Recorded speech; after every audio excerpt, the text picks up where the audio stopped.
वाले एक latest update के बारे में। आपने भी आज ही की न्यूज़पेपर में देखा होगा कि संजय गांधी जो हमारा पैरा ग्रेजुएट इंस्टीट्यूट या बात करें पीजे जो इंस्टीट्यूट है लखनऊ के अंदर, उसने हाल ही में एक बिगेस्ट अनाउंसमेंट की है किसके बारे में, नर्सिंग ऑफिसर रिक्रूटमेंट के बारे में, कि उन्होंने एक बहुत बड़ी संख्या के अंदर एक नर्सिंग ऑफिसर की वैकेंसीज को क्या कर दिया है यहाँ पर अपकमिंग समय में, ये आने वाली या आने वाले मंथ्स में आपका इसका कंप्लीट एडवर्टाइजमेंट देखने को मिलेगा।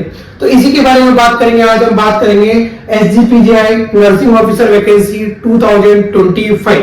चलेगा, बात करते हैं एडवर्टाइजमेंट डेट की बात करते हैं। सबसे पहले मैं बात करूंगा एडवर्टाइजमेंट की। इसका एडवर्टाइजमेंट कब रिलीज हुआ, तो आपका 11/6/2025 को इसका एडवर्टाइजमेंट आया। और टोटल नर्सिंग ऑफिसर का जो पोस्ट है यहाँ पर वो है आपके पास 1200 वैकेंसी, 1200 टोटल पोस्ट रहने वाली आपकी यहाँ पर। बात करें पे लेवल 7th रहेगा, 44,900 से स्टार्ट होगा और 1.5 लाख तक आपका यहाँ पर पे लेवल जाएगा। नंबर ऑफ पोस्ट की बात करूं मैं कि कितनी पोस्ट एसजीपीजीआई ने यहाँ पर निकाली है, तो देखो डिटेल एडवर्टाइजमेंट की हम बात कर लेते हैं कि यूआर कैटेगरी के अंदर 480 है, ईडब्ल्यूएस 119 रहेगा, ओबीसी 324 रहेगा, एसटी 24 रहेगा और एससी के अंदर 253। काफी ज्यादा पोस्टेड है एससी के अंदर, एससी कैटेगरी के अंदर 253 पोस्ट यहाँ पर रहने वाली।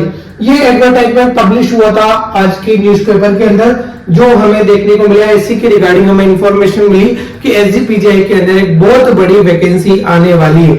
नेक्स्ट बात कर लेता हूं भाई आप लोगों के साथ कि क्या क्वालिफिकेशन क्राइटेरिया रहने वाला है।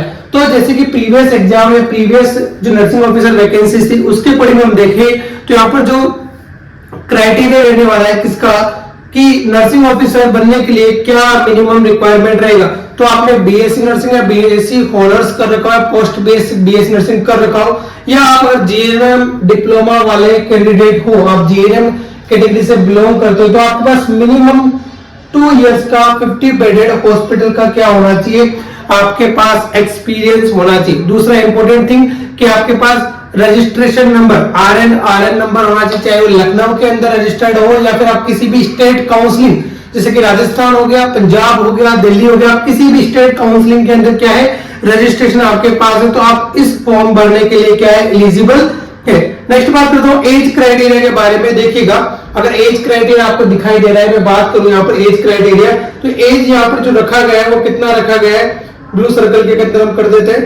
एज क्राइटेरिया की बात करें तो लगभग 80 to 40 इयर्स तक आप क्या कर सकते हो यहाँ पर फॉर्म फिलअप कर सकते हो। 18 से अगर 40 साल तक की आपकी एज है तो आप एसजीपीजीआई का फॉर्म फिलअप कर सकते हो।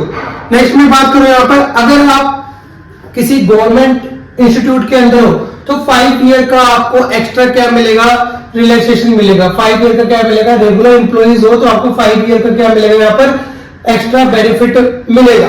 नेक्स्ट बात करें जो रिजर्वेशन कैटेगरीज की बात करके रिजर्वेशन किसे मिलेगा, तो मैं अगर जनरल बात करना चाहूंगा कि रिजर्वेशन केवल स्टेट वाले कैंडिडेट को ही मिलेगा। जो भी बाहर वाले कैंडिडेट है वो सब कहां काउंट होंगे, जनरल के अंदर कंसिडर होंगे। जैसे कि ईडब्ल्यूएस कैटेगरी की बात करें, ओनली केवल उत्तर प्रदेश के जो रेजिडेंशियल या डोमिशियल लोग हैं उन्हीं को ईडब्ल्यूएस कैटेगरी का बेनिफिट मिलेगा।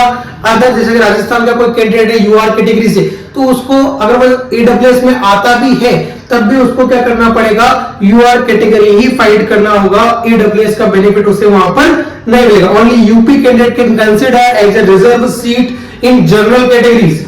नेक्स्ट बात कर लेते हैं एक्सपेक्टेड इसलिए बोल रहा हूं क्योंकि प्रीवियस एडवर्टाइजमेंट था उसके अंदर जो एक्सपेक्टेड आपका फी कोस्ट था फॉर्म के रिगार्डिंग और जनरल कैटेगरीज के लिए 1000 था, ओबीसी ईडब्ल्यूएस के लिए हमारे पास 1000 और एसटी एससी अगर कैंडिडेट है तो उनको 600 रुपए का पेमेंट यहाँ पर फॉर्म फिलिंग के रूप में करना पड़ेगा। नेक्स्ट बात करते हैं सिलेक्शन प्रोसेस। तो कॉमन रिक्रूटमेंट टेस्ट है, मतलब सीबीटी एग्जामिनेशन होगा, आपका कंप्यूटर बेस्ड एग्जामिनेशन होगा जिसका ड्यूरेशन जो रहने वाला है वो लगभग 2 घंटे का ड्यूरेशन रहने वाला है। कितने घंटे का रहेगा भाई, 2 घंटे का ड्यूरेशन रहेगा। बात करें देखो अमेजिंग फैक्ट क्या है कि यहाँ पर जो एग्जाम होता है उस एग्जाम में 60% क्वेश्चंस बात कर सकते हैं, 60 मार्क्स के जो क्वेश्चंस रहेंगे वो नर्सिंग के रहेंगे।